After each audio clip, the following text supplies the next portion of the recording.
Hello again everybody. You've caught me at an awkward moment. I've just murdered my wife, and I can't find the carpet cleaner. I thought it was bad enough when I tipped over my Ribena, but this is 10 times worse. It all started this afternoon. I just had a bust up with Maisie at work about handywipe torque strengths. I'm of the opinion that soggy handywipes should still be capable of bearing the weight of a newborn African impala, but she apparently thought I was talking nonsense. Anyway, I got to the car park to discover Jeremy from marketing had pranked my Audi. I knew it was Jeremy because his smart car had left telltale snot green paint all down my driver's door. The bastard.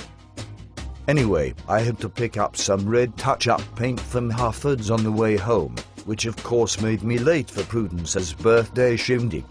Prudence is my wife. Well, that is, she was about half an hour ago.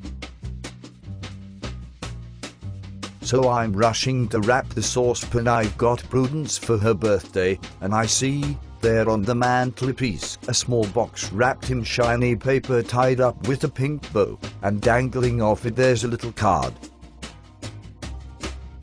Prudence is upstairs, fuffing about somewhere, so I tiptoe over and pick up the box. It's heavy. Feels expensive. I turn over the little card, and what do you suppose is written on it? To darling Prudence, you sexy minx. Love and tonguey kisses, Jeremy. I place the box, very carefully exactly back where I found it. Out of the window, I can see my Audi on the gravel drive, defiled, contaminated forever. Directly above me, a bed spring squeaks. The old hag doesn't even know I'm back home. My mind is racing like a hamster on amphetamines.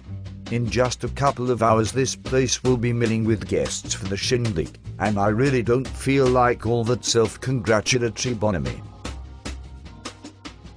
So, what do I do? What would you do? I look down at the saucepan I've chucked on the armchair. Such a cheap, pathetic little gift. But when I pick it up it doesn't feel pathetic anymore. Oh no, it feels solid and purposeful in my hand. I wield it experimentally. Don't think I'll bother to wrap it, I say to myself, I'll use it now. Ninja-like, I leave the room and slowly ascend the stairs, towards the bedroom. Towards Prudence.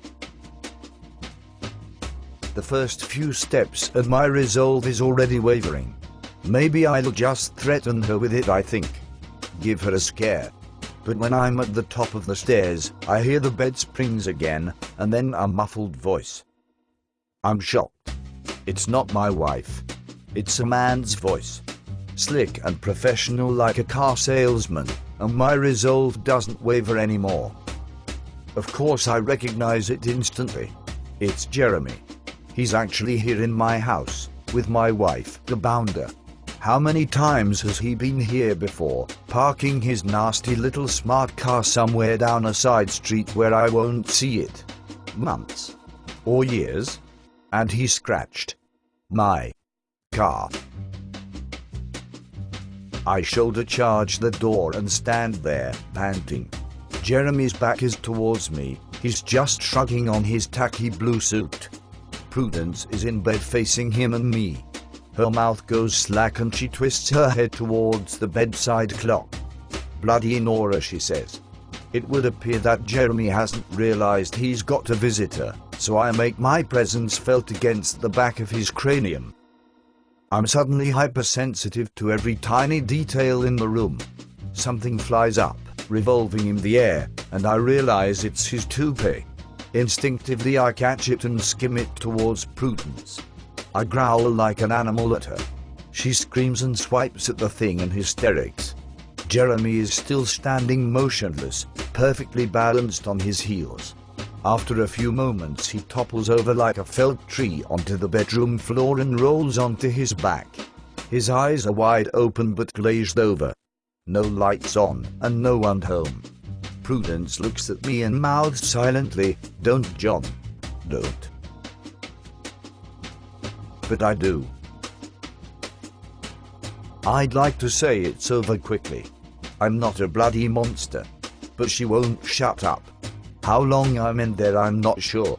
It's like my body double has taken over and I'm watching the action from afar. I swing the saucepan with both hands like a cricket bat. I remember it flying out of my grip on one occasion because they are so slick with sweat. I have to search for it under the bed, and as I reach down, I can feel Prudence's spasming fingers twitching against my back. I'll spare you the grisly details, just to say that the last few times I hit her, I swear to you it's out of compassion. So here I am. Afterwards I sat down at the foot of the stairs and shed a tear or two. But only for a while. No time for emotions, far too much left to do. I have cleared away. I've put the saucepan in the sink and left the taps running. I've put Jeremy in the boot of my Audi and stowed away my wife in the cupboard under the stairs, behind Henry the vacuum cleaner. I've made some phone calls to inform everyone I can remember that Prudence is unwell and have cancelled the Shindig, and I've shut the bedroom door of course. There is no lock, but I've sprinkled the Harford's touch-up paint all around the room and left the bottle in a prominent position. Because you see, unfortunately, as well as failing to find the carpet cleaner, I have been unable to find the guest list for the Shindig. There are bound to be stragglers. People I've missed. They'll be here any minute. Best at least get the nibbles out of the fridge and crack open the bubbly. I must look a little frazzled. It's been a harrowing experience for me, I'll admit, but I can still pull this off, I'm sure. I'm a major player in the handywipe business after all. You don't get to be a company director of Class Wipe Limited without knowing how to mop up a bit of unpleasantness. Ah, sounds like my first guest. Certainly likes to arrive with a fanfare, doesn't he? Well, wish me luck everyone. Looks as if I'm going to have a bit of a shindig after all. Everything will be fine. You'll see. I'm going to get through this, then wipe it all away. Wipe away the evidence and wipe everything from my mind. Might even wipe away this guest for starters. What do you reckon? Don't imagine for a moment you are going to see me in the newspapers. I'll not leave a trace behind. I am the blotter of dishonesty. I am strong and absorbent. I am an obliterator of human stains. I am the handywipe man.